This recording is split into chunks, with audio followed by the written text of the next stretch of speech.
Who was the first person you called when you found out you were going to be QB1? Yeah, I think my parents were the first people I called. Just told them I was named the quarterback, and they were ecstatic. Just all the stuff they've done for me over the years. I've had such a great support system with my family, and I can't express how much I love my family, my parents, how much they mean to me. So it was really special to be able to give them that phone call and give them the good news. How did you end up playing quarterback as a young player? How did you end up at the position? My older brothers really I was always around them playing sports. They played football when I was younger, and I don't know. I remember just picking up a ball one day, throwing it around, and I think my oldest brother kept trying to get me to throw it, and then after a while, I kind of figured out oh, I could be pretty good at this, and I was throwing a little further than the other kids, so. My parents and coach were like, oh, maybe we should try quarterback. But, quarterback's always been in my family. My grandfather was a walk-on quarterback at WVU a while ago. So, I've always been around the sport and known about quarterback since I was a little kid. Did your dad play football at all? Or? My dad played football a little bit in high school, but he was mostly rugby, so no, yeah. Football skipped a generation. Yeah. Fran had talked about how you built a relationship with everybody on the team. That was one of the intangibles that meant something to him. Just what you could say to that effect of making sure that you have those bonds, whoever the starter was going to be. Yeah, the biggest thing for me in life, and especially in this in this sport, is the relationships. I want to make sure that all the people on this program, every single person that's a part of this program, I have a personal relationship with, and they know I love and care about them.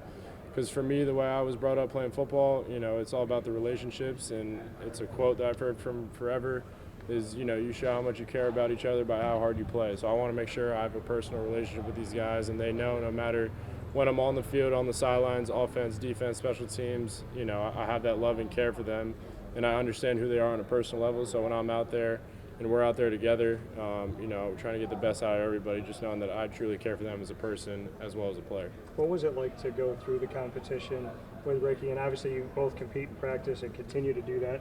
What's it like working with a guy like him and how you pushed each other? Rick is an unbelievable competitor.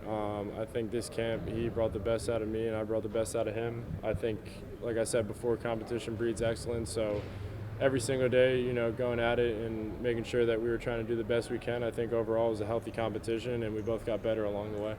How hard is it has it slowed down for you being here, over this last month and a half, and how difficult is it kind of grasping Coach Nixon's offense? I think at first it was a challenge. It was a new challenge, and I'm excited. I attacked it kind of head on, being able to meet over Zoom with some of the assistant coaches around here, start installing the playbook and understanding it, and then coming here in the summer, finally repping it, and then finally when you get into fall camp and you get live action reps, it's challenging at first, but I feel like I got a really good hold of it, understood it, and truthfully just worked hard. Every day I was in there doing my best to understand it, meeting with Coach Nixon, Coach Nuns, everybody, walkthroughs, just all the reps that we do here. It made the transition a lot smoother for me to understand what we were doing and how to execute the playbook. Fran talked about just how, the conversation that he had with you about being Syracuse's starting quarterback and, what he kind of expects from you. Now that you are the guy this year, what does that mean to you to be able to hold that honor for Syracuse? It's everything. It's one of the greatest honors in my life to be named the starting quarterback at Syracuse. I understand that it's something that isn't, taken lightly, and it's not that I'm just a starting quarterback here when I'm inside this building or on the field. I'm, the quarterback when I'm around Syracuse, around campus. So it's a standard that I have to continue to hold myself, my teammates, this program, and continue to push on. Steve, can you walk me through a daily day of you, like when you wake up to what it's like with Coach Nunzio and stuff of that nature? Yeah, so our schedule, we're up from anywhere from 6, 7 a.m. in the facility. I usually start off with recovery, arm care, hot, cold tubs, doing the recovery stuff. Have our breakfast from about 8 o'clock to 8:30. 9 o'clock, we start to get into meetings and have our walkthrough. Then after that, we have a 1 to 2 hour break during the afternoon. I use that time to usually go watch the walkthrough that we got in, or start to do some cut-ups. When I was learning the playbook, I would watch install tape, stuff from last year, stuff from the spring, and really, just getting ready for practice. If we had a new install of what we were working on that day, I would spend those 2-3 hours doing that. Grab some lunch, get tapes, start my pre-throw arm care stuff, then we get into our meetings, go over everything that we have, go out to practice. Practice is over, come back in.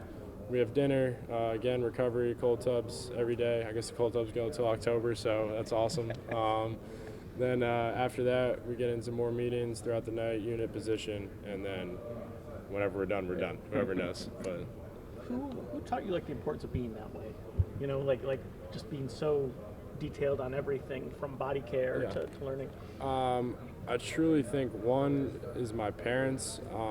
Growing up, my mom commuted to the city for 30 years in sales, so you know, being from New Jersey and her taking that hour to 45-minute train ride or bus ride in the city, you know, 5-6 days a week, I just kind of learned the discipline and detail that she had. You know, she had 3 kids at home with me and my older brothers, and you know, my dad worked more locally, but the way that, you know, both my parents truly worked, you know, my dad's an engineer, my mom was in sales, so just seeing how they got up every day and their routine, and you know, the details mattered. Like when they told us, you know, I'm going to be home at this time, they were always there, and there was no excuses. So understanding that the biggest thing that my mom always told me is like, if you say you're going to do something, you better go out and do it. So just really just how I was brought up. And then once getting into football, you know, I've had some great mentors while I've been in college.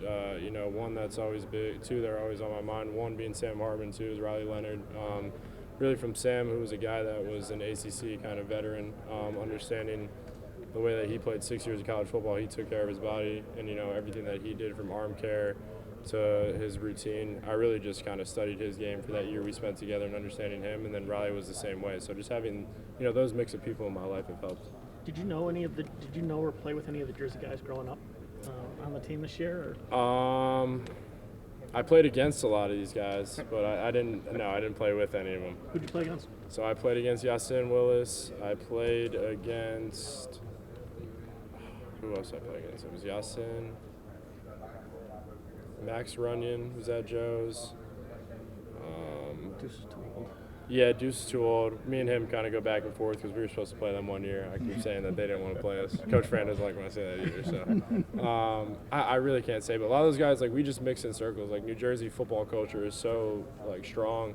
The amount of people that come out of there and that go to various places. So the Jersey ties from Syracuse to New Jersey run super deep. The process that you've been through the last few months, at least from, you know, an outside perspective, I would assume is pretty mentally straining. Just how have you kind of seen, how has Coach Campanelli and just that Campanelli family kind of helped you find comfort here at Syracuse? Yeah, Coach Nuz has been awesome. I mean, he's a big reason why I came here.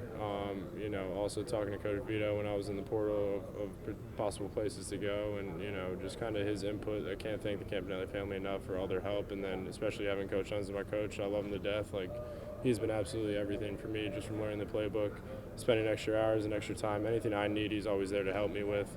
And really just, yeah, you know, you're here and you're in a kind of accelerated time schedule to get things going, understanding the playbook and, you know, getting ready to roll. But really, I just took all of that as I'm blessed. You know, I'm lucky to be able to be in a position where I have an opportunity to challenge. And really what made it best was the people that I was doing it with here. You know, meeting these new guys, these new teammates, you know, the staff, the training facility, everybody in here has played an instrumental part in helping me get to where I am, and I'm just excited to keep it going. Last 2 for Steve. Anybody's got him? Riley or Sam give you a text when you were named the starter? Yeah, they both did. It was great to hear from them. What's it like just distributing the ball to guys like Darryl and Jonte this season? Say that one more time. What's it being like just distribute balls to the receiving group that you had? Yeah, I believe that we have the most talented receiving core in the country. You know, the guys you mentioned with Gil, Jonte, Jay Ross, you know, Hornsby, really everybody, Tyshawn. You know, I can't even name all the guys that are in there, but the fact that our depth and the guys that we have in that room, I feel comfortable getting the ball to them. And my job is to be a distributor. My job is to get the ball in the playmakers' hands, and we have a plethora of playmakers all over. Last one, go ahead. Have you mentally flipped the switch for Tennessee yet, or is that going to be a process that gets Yeah, done? we just started getting into it, you know, moving on from camp, but getting into game prep. So, you know, we're starting to rev it up a little bit and, you know, move on to the season. But, you know, we're you know, still focusing, just taking it day by day. Thank you, guys. Thank you, Steve.